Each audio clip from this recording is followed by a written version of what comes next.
Welcome to another episode of Mr. Therapist and the Counselor Podcast.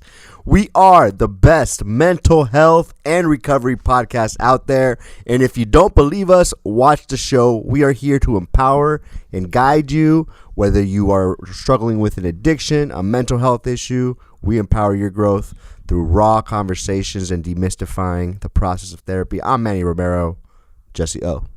This week, we talk about the death of Matthew Perry and losing a friend. Make sure that you subscribe to the channel. Share this with a friend if you find some value. Let's go. I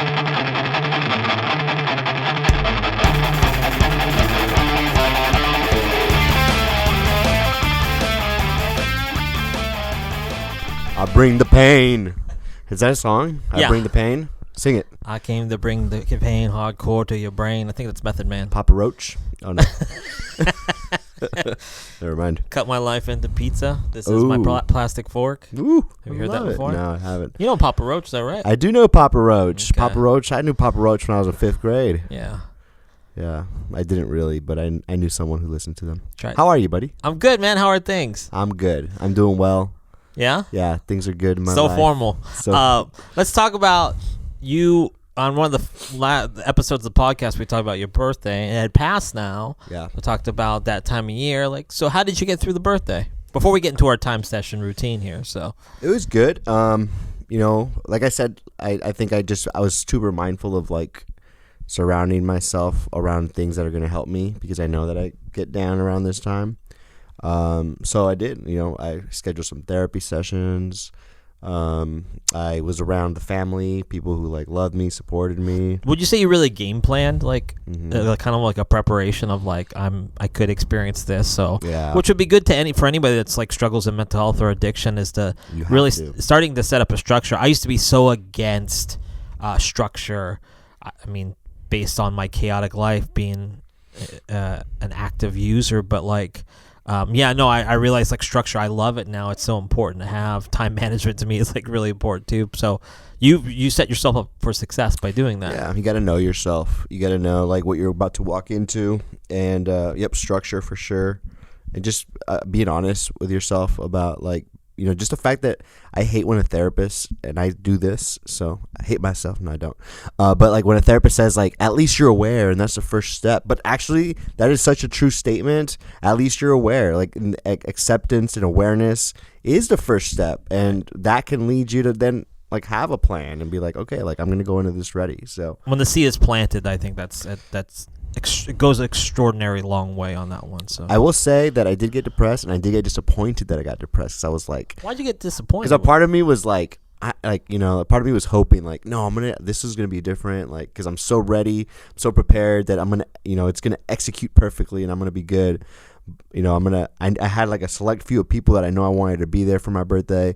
I had things I wanted to do for sure. I was like, okay, like I think I have the perfect recipe, and I still got depressed, and I was like, damn, here it is. But it wasn't as deep as it usually is. I wasn't as lost in it. I was more like, okay, this feeling is here. Be with this feeling. Still appreciate your family. Still appreciate the connections and the people around you. And so I think I really coped well with the symptoms. We don't really ever cut things out of like the live podcast. Yeah. So I'm gonna ask you a question, and if you want to remove it, you can. Yeah. Was there one thought that really like was the catalyst for that depression? Like. Yeah, I think it goes back. Dude. Sometimes this is like my therapy in here, right? Because I think it wasn't a thought, but like the theme of like wanting just better relationships around me is a big thing, I think. And so I think the thought that surrounds that is like, do people really want to be here? Do people really want to celebrate me? Do people like really like care about me? And so I think that was the big sort of thought, that was the cognitive distortion, if you will. Yeah. That was clouding my being able to enjoy and have a good time. That was leading the charge there of your unwanted thoughts. Yeah. So I mean, it's vulnerable to say, but I think, a part of this is like we're demystifying therapy. We're saying it's okay to like struggle with mental health. So I'm okay talking about it. Good, man. Yeah. Good. So we won't have to cut that out. No. We go through shit too, dude. Yeah. Happy Movember. Thank you. Can you tell? Dude, I was going to bring it up. I was actually like thinking about it this morning. I was like, check out this mustache if you're on the YouTube, the YouTube for you old timers. The YouTube. Or if you're on the talk. The TikTok. And if you see any like visuals right now, Manny is growing out the mustache for November. Believe it or not, this took about 3 years to do right 3 years in the making, dude. It's looking good, bro. Yeah. My wife's like, I don't know if I'm gonna let you do it all month. So, are you doing it? Are you Movembering? Yeah, dude. I have a mustache like all the time. I know, but you're supposed to let it grow. Yeah, I actually. Yes. You're not supposed to trim it. I know. I already fucked it. You already did. Yeah, I was like getting a little too much. So, but I figure I represent Movember mustaches and. Is it testicular cancer? I think it is, yeah. I represent mustaches and balls all year long. Go check your balls, fellas. Seriously, though, like it's important to go down there, feel around. If you need a professional, I'm really trying to be serious, but I realize this when this discussion's coming out my mouth right now, it's gonna sound funny no matter what I say. So you should keep it going past November. I will try. Really? No. Come on, man. I'd be sick if we had two like solid mustaches on the podcast. Believe me, buddy, if I could, I would. Like, I've been praying for a mustache and a beard for the last 20 years. Like, believe me. Your wife's she's really in the beards, right? She kind of gets not bummed, but she wishes you were a little rough. Your wife, right? Doesn't she like the beard look? No. I don't know. Like she told me. She's just like, I wish Manny had a beard. It would be such a better relationship. No, I thought she liked you with a little scruff. Oh, she likes. Yeah, she. So what it was is like at first she was unsure of it when I first started experimenting with it. She's like, I don't know, and then she actually ended up liking it. So that's what it was. Yeah. I thought you were telling my wife was like confessing something to you, dude. I was like, what is this? No. So this week, as this episode's gonna probably air right around 8:00. Yeah, let's time it right now. Bust out the clock. Bust out the clock. Because it is time sessions, and we try to keep the time because we're professionals here.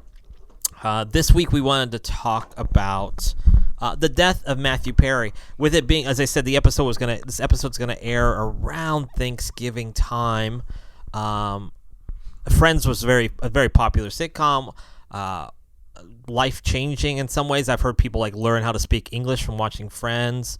Oh yeah, I heard about that. Did you? Yeah, I'm culturally, it was a phenomenon, like one of the biggest shows of all time. So my wife just rewatched it too this year. Did she? Yeah. So, but with the death of Matthew Perry, I wanted to talk about it because he was very involved in AA and sobriety, recovery, very open about relapses. I remember watching. Well, let me ask you: are you like a Friends fan?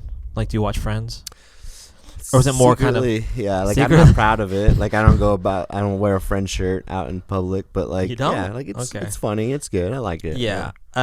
Friends is, like, one of those shows, like, it wasn't, like, my favorite show of all time, but I ended up watching a lot. It's an easy, like, 20-minute, like... So are you, like, Friends team or How I Met Your Mother team? I'm...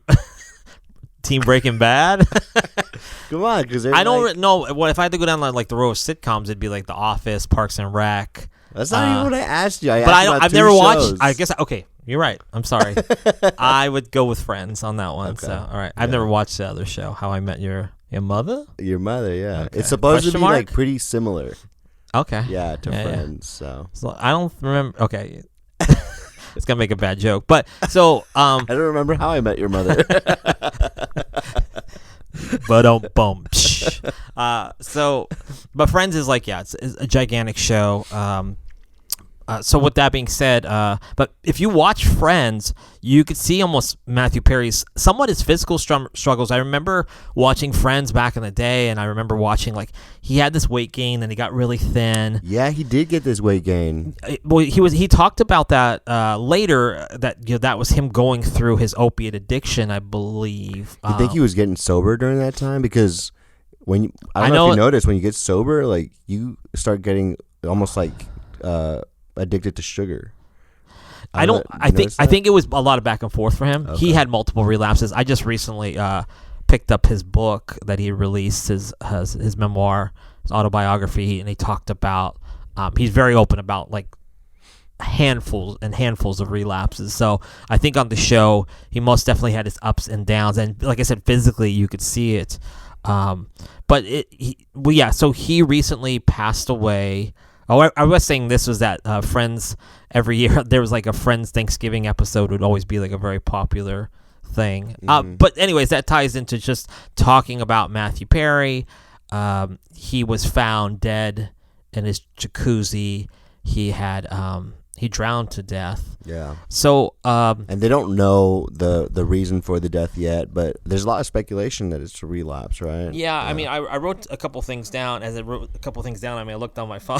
So, they said that recently, even with the they had the death certificate was released, and it talked about that his death remains deferred, and probably the actual results won't be out there for like another 4 or 6 months. Like I do an autopsy or something. Yeah, so it's inconclusive, like why he passed away. There was no. I guess I read also. I'm reading right now that there's no signs of meth or fentanyl in the system. Oh, good. But I will say this is like, maybe it's because I've worked in recovery for a very long time. Is that when there's somebody that's very prominent. I mean, hell, it doesn't have to be prominent like in social media or as a celebrity.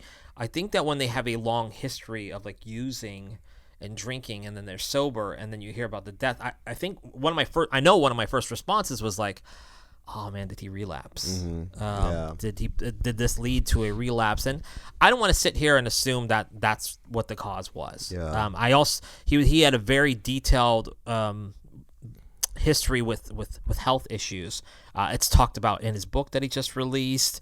He did like this big interview with was it Diane Sawyer, and kind of discussed the book. But yeah, he was physically had a lot of difficulties. He was in a coma for a period of time. So who knows what, and we don't have the answer today. But any thoughts on his death and that idea of relapse with that? I guess we'll go down this angle with it. Yeah. Is that like when I did hear about him passing, like I said, my instant conclusion was like, oh man, I hope it wasn't drugs. That's what it was. I hope it wasn't drugs and alcohol that took him out. I feel like that's very like that's what it's like in working in recovery though, right? Like I think whenever you hear about someone who's gone into treatment, a lot of the times you're evaluating or judging how they're doing based on like, have they relapsed? Are they okay? Are they still strong in their recovery? And it's sort of this black and white thing that I think, I used to do when I was working in treatment of like, oh, how are they doing? How are they doing? Like I'm asking about like, are they sober or are they not? And like it really is like it dictates. I think it's just a field of addiction treatment that makes you think that way. That's a point. That point is funny that you bring that up, because so often when I'm just like I'll say how are you doing, and like there's no incentive or motive behind it to see if they're using or not using. Like I'll just say, oh, how are things? They'll be like, I'm sober, and it's almost like kind of like, I know you're gonna ask me about this, so let's just get to the point. Which I understand. Our relationship is based on like you being healthy or unhealthy. Yeah. But I think like I get real weird around I get real weird, but it makes me feel weird when I congratulate someone's sobriety. I like to if someone's like, oh, I'm 2 years sober, a part of me is like, oh, congratulations, that's amazing. But then a part of me wonders, I'm like does it go the other way? Like if they relapse tomorrow, is it like, oh, like the congratulations turns into now I'm disappointed in you, kind of like, does it send that underlying message of like, I don't know. I don't like to hype up a lot of like the recovery time, because I think someone can be in the process of relapsing even if they're sober. You know what I mean? And so I think, how are you doing emotionally, mentally right now? How are you feeling today? Are you grateful that you're sober today? Is probably a better question than is like, how many days do you have clean? I don't know. Does that make sense at all? It does. I mean, I've went back and forth on this, and I have two different views on this. I know some people will, celebrate your year anniversary, your 30-day chip, your 60-day chip, hell, your 24-hour chip, whatever it takes.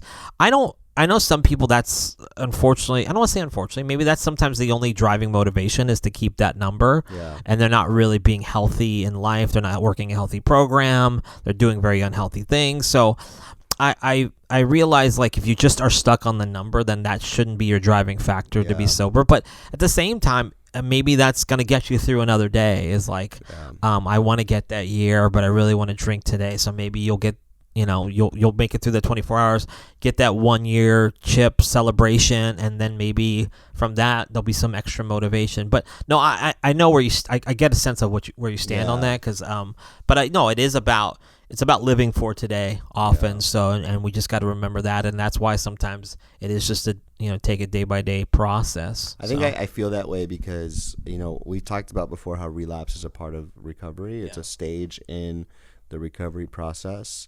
And I think about that way because I remember so many times working in treatment, seeing someone who's graduated, and then all of a sudden they come back into treatment and they feel really disappointed and devastated. And even like the way that it was kind of talked about amongst the treatment team of like, they screwed up, you know what I mean? And to me, like, I remember always like wanting to challenge that idea of like, yeah, you feel bad that someone kind of screwed up, but then you're like, no, but we should celebrate that they're here. Like, we should celebrate that they came back.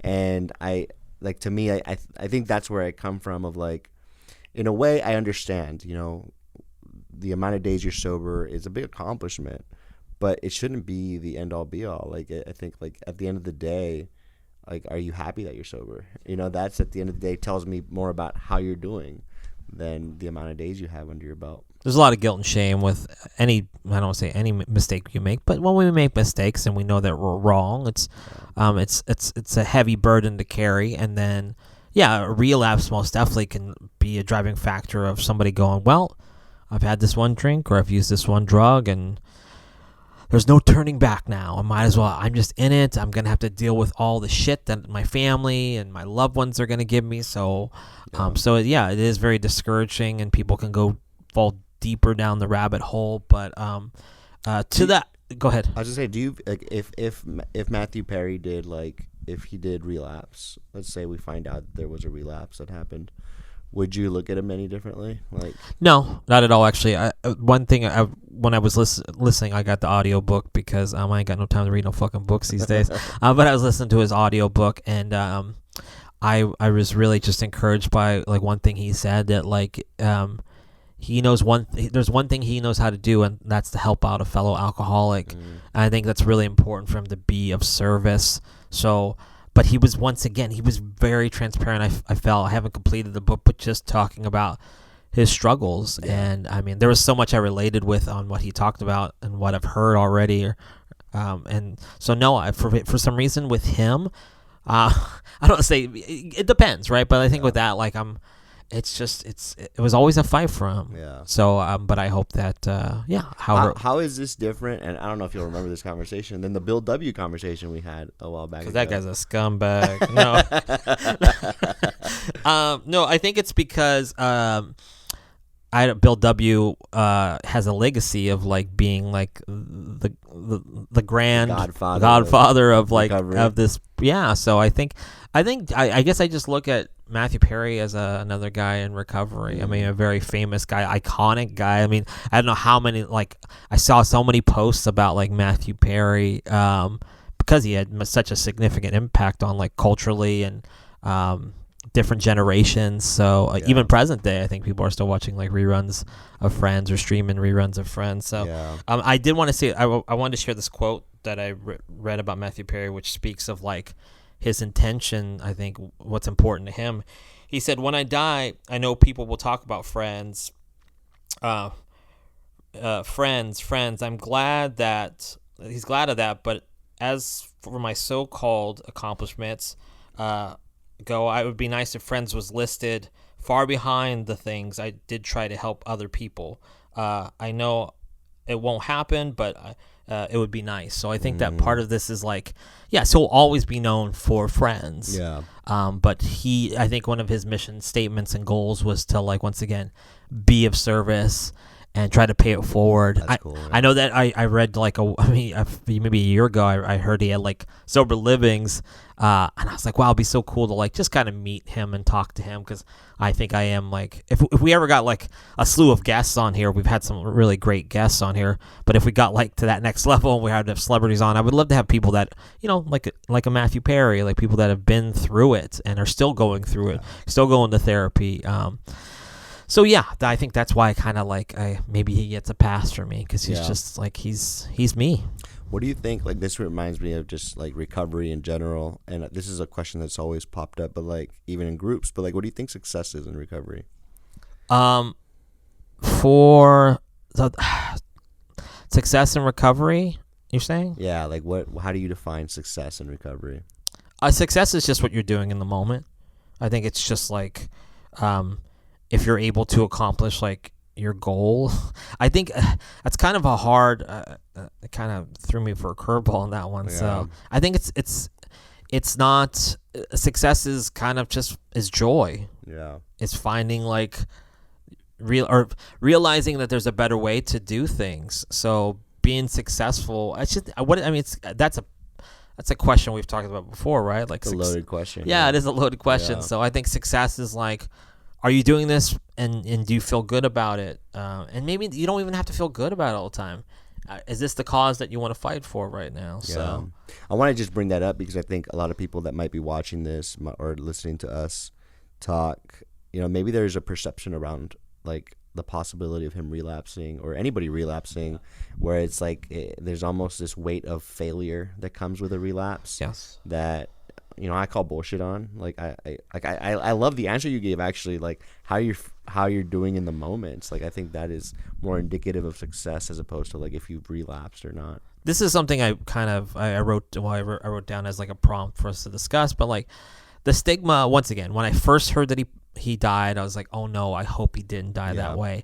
I think that there's just families hope, people hope that when you get sober, it's one and done. Yeah. But how often does that happen? Rarely. Yeah. Ever. Yeah. I mean, there are people that have gotten it once, and there's a good case. I've worked with a number of clients, at least to my knowledge, where it's like they got it the first time, and like you are that rare bird. So congratulations. Like I think there's just a real, unfortunately, that expectation of like you're gonna mess up at some point in time. And I think a lot of addicts carry that, and it's hard to shake that. It's hard to hear too. It's hard to hear. Being in a program, probably doesn't make you very hopeful. Yeah, I mean, you'll probably be back here again. Yeah. If you don't do this A, B, C, or D or whatever, but like I think that it does weigh on people. I think that there can be a pressure with it. So, but it's also it's kind of just if anybody is dealing with that, I think it's important to remember like. You're going to make mistakes, you're going to mess up, but it doesn't have to be the end of the world. But then there's that whole thing of like, we talked about relapse as part of recovery. Some people don't come back from certain relapses, or people don't have the chance to do it. I mean, with the whole fentanyl, like, just epidemic. It's been like huge. So it's like the next drug you pick up might be your last drug that you pick up. For sure. Yeah, I think like I ran a family program a while back, and I remember just having to talk to some of the family members, of the clients in the treatment center, and it was so hard for them, to accept that, this might not be the time that they will get it right away. I think a lot of families have the expectation of like, if my son, my daughter, my family member has a drug addiction, I'm going to take them to treatment, they're going to get fixed, and they're going to leave, and it's going to be great. But it rarely happens that way. And then I always try to reframe success as, it's not about like doing one and done. Like I think that's really hard to expect. But if someone can return from a relapse faster, to me that's successful. Like if you can if you do relapse, if you stay out there a shorter amount of time and decide to come back and work on this again, like to me, like that's successful, because that shows your resourcefulness. That shows that like you know how to get back at least. And if you have that tool, then then I trust that, yeah, like hopefully if you don't pass away from trying a really gnarly drug or from overdosing, you have the tools that it takes to come back, and you always know where to go, and you always know that this will be a place for you to come back to and find some fortification, I guess. Is that kind of you're talking about the bouncing back earlier thing? Okay, yeah. So, did you want to talk about maybe just for an educational piece? I mean, I guess that's more like the stages of change, but stages of change is real prevalent in like sobriety, addiction programs, mental health programs. But the stages of change, there's the pre-contemplation, contemplation, preparation. There's maintenance, and then there's action. Actually, it's action and then maintenance. So there's two stages that don't really get talked about. Have you heard of the transcendence stage? No. Yeah, so somebody thought I was making that shit up the other day too, but I do remember that, and I don't have enough details to talk about that. But yeah, there's like a 6th and then the 7th stage would be relapse. So there is something that I want to bring it before we wrap it up here on time sessions, is that, you know, with it being the holidays, people do pass away from relapse, and the episode is called that we're doing today is losing a friend. There are people out there that have lost somebody to addiction, to mental health. It's a very common thing, so I think it's something to remember this time of year. Once again, we've talked about this throughout our time on Time Sessions on the Mr. Therapist and Counselor podcast, is checking in on your friends. It needs to be done more often. It's important just to reach out, and don't forget, this time of year is very tough for a lot of people, whatever they're going through. You know, you could be, you know, heading to a Thanksgiving dinner, lunch, or, you know, Thanksgiving dinner, and heading into something very stressful for you. So just try to, a thing that we've discussed already is just like keeping in contact, knowing your boundaries, high risk potential like behaviors and surroundings. But yeah, this is not an easy time to stay sober whatsoever. Yeah. So it brings up a lot of triggers for people. So. Checking on your homies, ask them how they're doing. Yeah. And Yeah. Rest in peace, Matt Perry. Time's up, yeah. baby. Cool.